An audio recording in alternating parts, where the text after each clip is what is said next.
ìpè tó lọ́lá ní Jésù pè wá o ará. Olúwa ní máa bọ̀ wá ṣiṣẹ́ nínú ọgbà àjàrà mi. Ìpè tó lọ́lá ní Jésù pè wá o ará.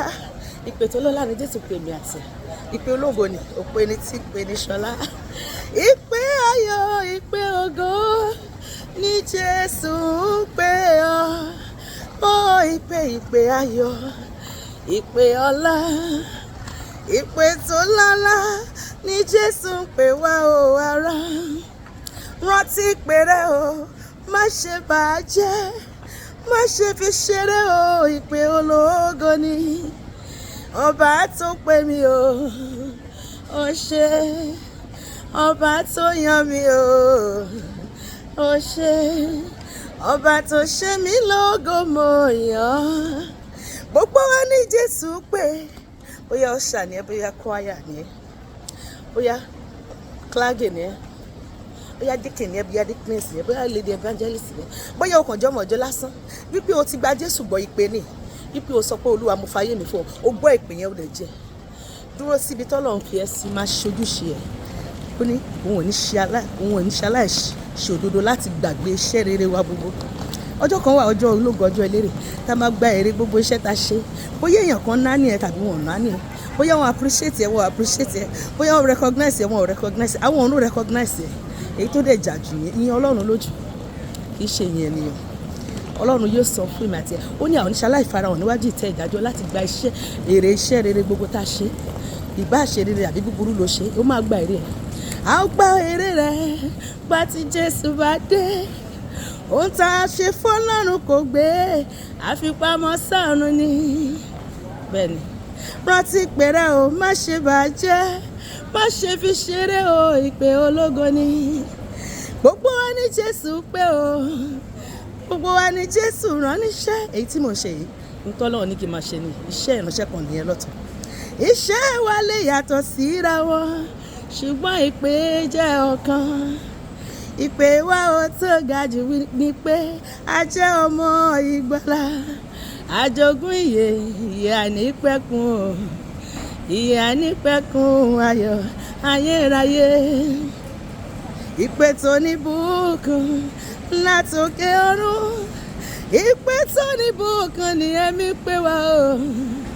Ó fi agbára fún ẹni tí ń sáré, ẹni tó bá gbàgbọ́ fún wọn ní ara fún wọn ní. Gbẹ́kẹ̀lé lérí rẹ̀ tó dájú ara mi, fún wọn ní ara fún wọn ní. Ẹni tó bá gbàgbọ́ fún wọn ní. Ọwọ́ Olúwa ó ń bẹ, ìmísí Ọlọ́run ó ń bẹ. Ìwọ náà máa ṣe báyìí. Àánú Jésù ó ń bẹ ó ń bẹ nínú ayé mi. Pariwo sókè. Ọwọ́ Olúwa ó ń bẹ.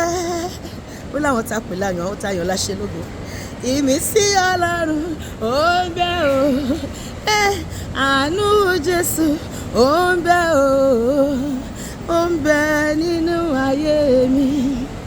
Mo yìn Jésù lógo, ọba tó pè mí ó ṣe o. Àìmọye àwọn tó lè lò tó lò wọ́n. Èmi ń tiri ọ̀fọ̀ mi fi rè ó sọ mí dàdí tọ́náwó. Mo yìn Jésù lógo, ìwọ náà máa ṣàkọ. Ìpè tó pè mí, ìpè ayọ̀ ni o. Mo yìn Jésù lógo.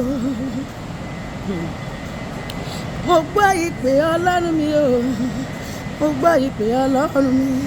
Mo gbọ́ ìpè wípé kémi wá tẹ̀lé Olúwa nínú iṣẹ́ ìrere. Mo gbọ́ ìpè Ọlọ́run mi. Àpáta ayérayé, ṣe ibi ìsáàdì mi o. Jẹ́ kí omi ohun ẹ̀jẹ̀ o tó ṣán láti ìyá rẹ̀ ṣe kù tuntun fẹ́ ṣẹ̀ mi, kò sì sọ mi di mímọ́. Àpáta ayérayé, ṣe ibi ìsáàdì mi o.